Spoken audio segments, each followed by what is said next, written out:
like we really detached from it. So feeling ko talaga we shouldn't be calling ourselves anything else but Filipino. I think it's just people want to be different. You know what Yeah, I mean? They need, exactly. yeah, they're just Yeah, looking for something na maiba. yeah. That's the same thing not only in the Philippines but in like America. You see like Yon. if you know most Americans are purely like they're Europe, yeah, they're basically European. Like their ancestors they came from Europe. Yeah, Or from Europe, yeah. Because the real Americans are the Native Americans, the Indians. exactly, exactly. So if you ask a regular American, "Are you American?" No, No, I'm Irish. I'm German. No, you're not, bro. You're American. Shut up. exactly, It's like, like it's always exactly. It's like like I'm that, Jewish, dude.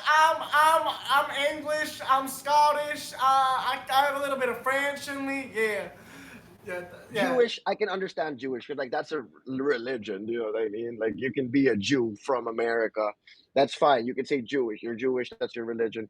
Cool. But like for someone who's born and raised in America, like doesn't speak German, don't say you're German, bro, because you're not. Like I have the same sentiment towards like Filipinos.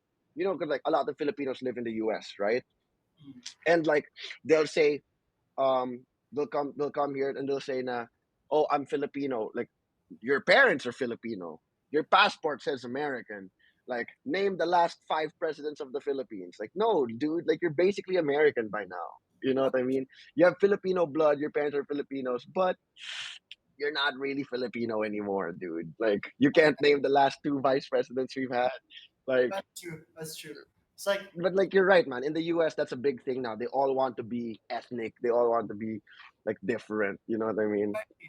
and yeah, I guess like with that trend, I was sort of just one of the lucky few that ended up that my soul ended up landing on the right person. I No, guess. because like for you, you are literally half, right? Yeah. You can tell by your last name, Blackburn. So actually, let's get to it right now. Let's talk about your early life. So did you actually grow up here, or where did you grow up in? Like nakatira ako sa iba pang mga countries. So parang pinanganak ako sa UK at saka pumasok sa Belgium. I went to Belgium. Pagkatapos Belgium, went back to UK, America, then Dubai and then Qatar. Ngayon, dito. Big world traveler, man. How old are you again? 20 now. Actually, naging 20 isang isang buwan, like just 1 month. Last month. Yeah, Okay, yeah. happy birthday, brother. Belated happy Thank you, birthday, sir. thank you. Yeah. So what was that like growing up traveling a lot? I'm sure nahirapan ka to make like, you know what I mean, friends because like you said you're 20 now. So when you were moving around, yan yung time na you would make your friends, do you know what I mean? So Yeah. talk to us about that. Well, I guess there's a lot to learn about like expectations versus reality as well. Um, when I was moving, like, of course, when I'm moving from England to Belgium, it was just kind of hard because I didn't really speak the language in Belgium. And Mm-mm. like main language in Belgium is Dutch and English. So I mean, it's really hard when you don't know the language because Yeah. um, in Europe the signs are all Dutch and French, the prices are all descriptions all Dutch and French. If you look at a nutrition a nutrition Label. right, it's all in Yeah. does this what is calorie in French? Okay, it's gonna be similar like calorie. Mm-mm. Yeah, and yeah, but I think it's actually really cool to experience different cultures just to see how people view things. I mean, once you really look at different cultures, you kind of get to realize that there is no right or wrong answer when you think about certain things. Like say for example, people don't really like the way certain actually I'm probably not going to bring up his name because it's a bit too controversial of a name, but I think I know what you're gonna talk. Say yeah, it. Say it. like I think Andrew Tate. I mean, I don't agree with everything Oh Andrew no, say Tate it. Okay. and I don't agree with everything Andrew Tate says, of course, but um, I just kind of realized that when I travel, there's no wrong or right answer. There's just maybe there's definitive wrong answers, but there's no definitive right answer when it comes to morals and ethics because in different cultures, religion is a huge part of that, and religion, of course, reflects on how people see ethics.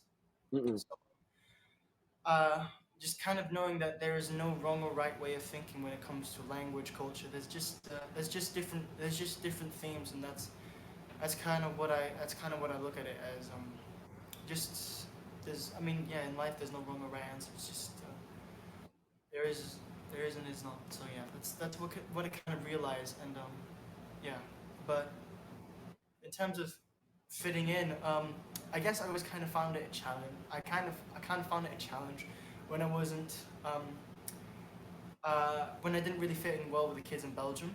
So like as a young kid, I would actually get into a lot of fights, and of course I would lose a lot because naturally I was the youngest and kids were just so much bigger and stronger. And so admittedly, yeah, like I lost a lot of them. And then when went back to the UK, I didn't really get into many of them. Kind of got along with everyone, understood their culture, no communication barriers, and plus, actually, because in Europe there's so many languages and so many cultures, people are kind of biased against you, like, oh, this kid's English, I don't like him, or this kid, or a German kid sees a French person, or an Italian sees like a German, and probably like in the school they're probably not gonna like each other. Sometimes I mean, of course, the world is more friendly than that, but maybe that was Mm-hmm. the case when I was in what was called the European school at the time. Uh, so yeah, and then when I went to England, it was kind of more chill and stuff. And then after, and actually, you know who I hung out with the most in England? I actually hung out with the Filipino community. Yeah, because that's Yeah, the one thing about Filipinos, bro. No matter where you go, no matter what country you go to, there's always gonna be Filipinos, and they always tend to stick together. You know what I mean? I think exactly. that it's basically like that with all races. You I know, think like yeah, because right now in human history, we're the most international, the most mixed as we are no, right now. totoo, yeah, that's true. Because like if you have to think about it, bro, like in the back in the days, in the early times, like I mean cavemen times, right? Like it's tribe mentality talaga eh. You don't know any other humans exist. And then you'll see another, let's see you're walking and then you see another tribe, they don't speak the same language as you. Like you're like, what is this? You know what I mean? It's automatically you're on the offensive. So we're we're really designed to stick to our people. But like you said, now we're at a time now where diversity is such a big thing. You know what I mean? No one's really 100% anything anymore. You know, like you Exactly. said, me, I have like European blood, but I still consider myself Filipino. But if I took like the heritage test, it won't say I'm on. Like I don't even look like a Filipino, bro. To be honest, you know what I mean. Whenever I go abroad and people ask me where are you from, I say I'm Filipino. That's the number one thing I always get. Oh, you don't look Filipino. You don't talk Filipino. Well, I am. So I mean, you you do know, talk Filipino, like I guess when you go to the U.S., you're like, oh, I thought you were Mexican, bro. I didn't yeah, know. bro, all the time. They always think I'm Mexican. And like when someone's talking to me and in the because like in the US it's very different there. Like here in the Philippines, like paano ko sasabihin to? We're the like there's no more hospitable people than the Filipinos. Well, I Yeah, like to think we're the most hospitable people on the planet. But in countries like the US and abroad, like it's not strange for strangers to talk to each other randomly. Like if you're waiting on the bus, if you're shopping, people will make conversation. Here, people don't really talk to each other much. Eh. You know what I mean? I think it's because everyone's so busy, everyone has stuff to do. We're all like commuting takes so tagal. So like if someone was like making like just talking to me so much, I would just go no comprende inglés. No comprende inglés, o moleste español. And then sometimes they would talk to me in Spanish, and I'd be like, oh, Joe, I'm just kidding, bro. Like, I can speak English. I just don't want to talk right now. You know what I mean? I would just pretend I did speak English. No, no English. No, so moleste español. I would just say stuff like that because everyone's just trying to talk to you in other places, right? yeah. I guess it kind of works as like a double edged sword. Like that's when people are trying to talk to you in places. I mean, you look like you're the type of guy to play basketball, right? Yeah, I play ball. That's why like think I mean in some certain situations it makes it easier to make friends, like people are so willing to talk to you. The other times maybe you got a lot to do, maybe you're just Yeah. tired and you just want to get your life on. It's like, bro, I'm not in the mood to talk. Yeah, like, I understand both perspectives because of course like I've been there both times. Like uh, And like me, bro, as a because like when I travel, I'm a tourist. It's not like I'm not like you where I lived in multiple places. I've only lived in the Philippines, but I would travel, and when I travel, I'm always on high alert. You know, because I mean, there's good and bad people everywhere you go, right?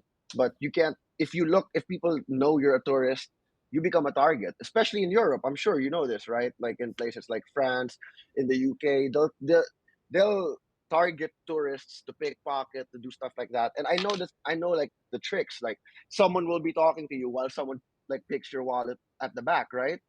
So when I'm abroad, I don't really like to talk to people at random places because I always have my guard up because I'm not from there, so I don't know what's going on. I don't keep my AirPods in. I don't listen to music when I'm out, when I'm traveling, because I always have to be on high alert because, like I said, I don't know like what happens if someone steals my wallet. I'm not gonna go to the police station. I'm not gonna waste days in my trip to file a police report. You know what I mean? So it's just like that where I'm not really trying to talk because I don't want to be distracted by what's going on Yeah. around me.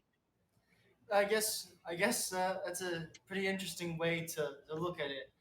Um, I guess because when I'm a child, I don't really see that perspective of why, like, I guess other like people would just snobby when I went to different countries, and when I went to the UK, like, I guess when I spoke in their accent, it was like, okay, he's British, They so know you're from there. Yeah, yeah, they know. they know I'm from there. They're not going to be like, because I guess it's not as huge as a thing as it was like throughout history, but the French and the British had a long rivalry, many many many wars, and so when a French person comes to England, they're like, oh, that French bloke is weird, or sometimes when I go to France, it's like, you don't speak English, and they just don't really like.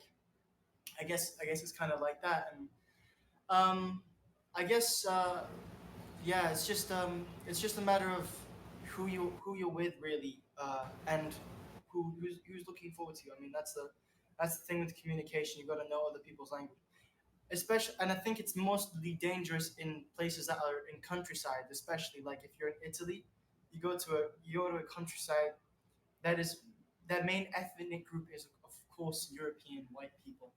Then probably if they see that you're a tourist, it's like they can take the most advantage out of you, Of right? course, of course. But like it's just you know what I mean. Being careful at all times, especially as a traveler. You know what I mean. It's really it really be like that sometimes. So let's move on. What were the things you would do to keep busy, like when you would move from city to city?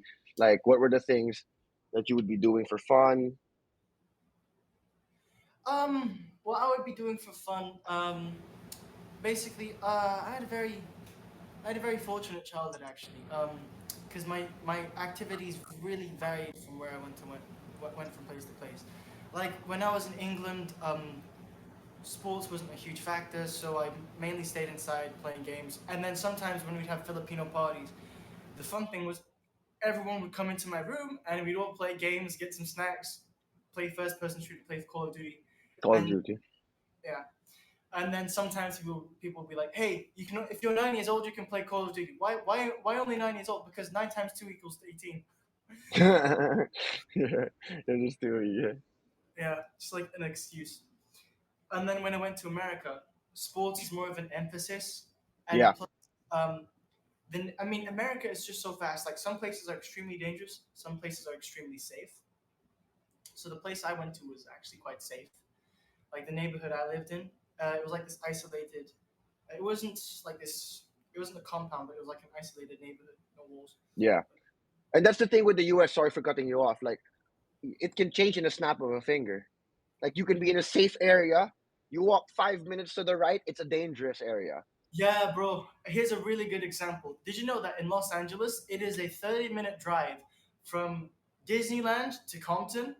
So like Disneyland, safe, happy place. Anaheim, It's yeah, Anaheim, beautiful. And California, then yeah. Compton, The gangs. word, yeah, gang related, gang wars. LA Yeah. in general is like gang central, You think? and yeah, Like, the gang they started in LA, bro. Gang really? started in LA. We actually used to live in LA for a little bit. I'll just tell you a quick story because my dad, he actually looks like African American, especially when he was younger, dude. He has dark skin, had a shaved head like me. He's pretty built, right? So I was young. I was like 2 years old at the time, and my dad was like I said, like where we were at. it was safe. But like I guess my dad was just walking around strolling, and he took like a right in the wrong side of town. And as soon as he takes that right, a car pulls up beside him. Two dudes come out, and they're like, "Where are you from?" Then my dad's like, "Oh, I'm from the Philippines." And the guy said, "I didn't ask you where you were born." I'm like, "Where are you from?" They mean like what set he's banging. You know what I mean? And like my dad didn't understand what they meant, like because like they don't know him, so they're thinking he's a rival gang member, right?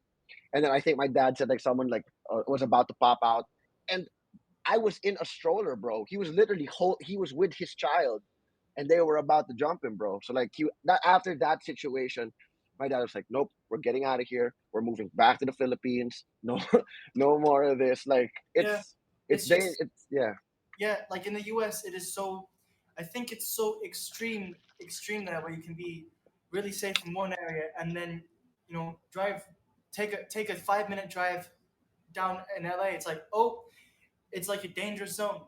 It's like it's so that country. I mean, Americans always tell you how insane Thailand is, how insane places that they've been to, like Iraq, but then they don't realize how really up and down and how really extreme America is, like in all situations. Because I guess the wealth gap is extreme, but Extreme, yeah. the wealth gap, but the education, depending on what state you're in, depending on what neighborhood you're in, you can get an extremely good education there, or you can get an education that's just flat out just teachers don't care. And You I was kind of lucky to be in the area in the U.S. where um, it was relatively safe. you want to Um, know a crazy stat, bro? what's a crazy stat? Okay, so check this out. Um, Hold on. So I heard this once and I googled it just to make sure it was true because I didn't believe it.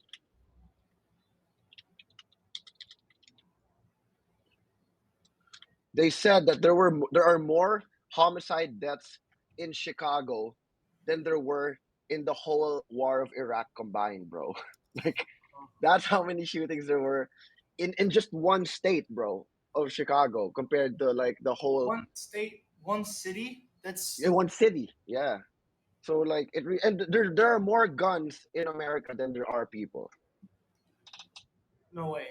Yeah, that's a stat. There's more guns in America than there are people. So they So like restrict alcohol at the age of 21, but they don't. They can give a gun to an 18-year-old. 18-year-old, you can go to war at 18, but you can't drink alcohol or smoke a cigarette till you're 21. That's insane. Yeah, that's insane. And then they kind of just argue that, oh yeah, I want to fight for actually, I want to fight for my liberty. Like when it comes, okay, I don't want to talk about it too much. But it's a very controversial topic. But like, when Tupac said that, I want to buy a gun to protect myself because I don't know who else has a gun. Well, it's like, okay, he That's has a gun, I have a gun, he has a gun, I have a gun. But why not just remove all of that and just no one has guns. but the Everyone. problem is, bro, here's the problem with that way of thinking, right? Criminals don't care about the rules, bro.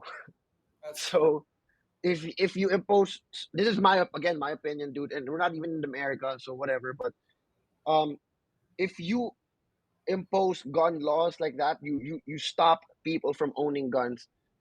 um, Law abiding citizens will not have guns, but criminals will still have guns. Okay, that's a good perspective. You know what I mean? Like the guys who, like I said, there's more guns than people in America, but like not everyone who has a gun is bad, right? Like at the end of the day, a gun doesn't kill a person does. And like most of the people who own the guns are not out killing people, bro. It's a few bad people who have guns. That's true. So I believe like if it's really up to your right because to do whatever you want, man. If you want to keep a gun to protect your family and yourself, sure. Yeah, Because there's still gonna be bad people who will do bad things regardless. that's true. That's true. Just look at the knife crime in the UK. That's crazy, bro. I heard there's a knife killing every day in the UK, man. Like someone gets stabbed every day. Yeah, and then in like in the UK, like I've heard like my mom, no, my sister or my mom went to the West Drayton like that's the neighborhood I grew up in, West Drayton, west of London, just outside London.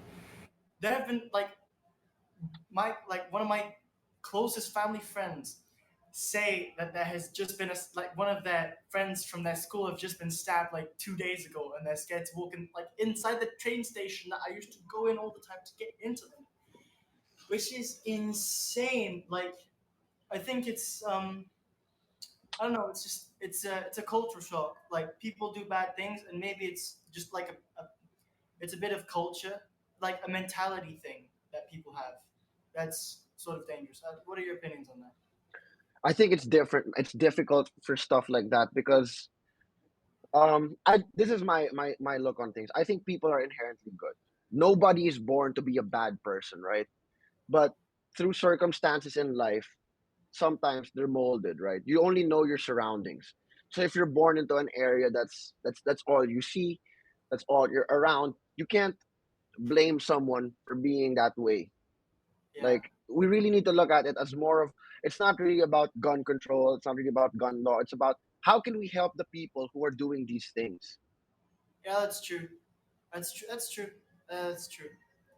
That's actually right because actually you do have good ways. You do have good perspectives on that because like people don't see themselves as a bad person.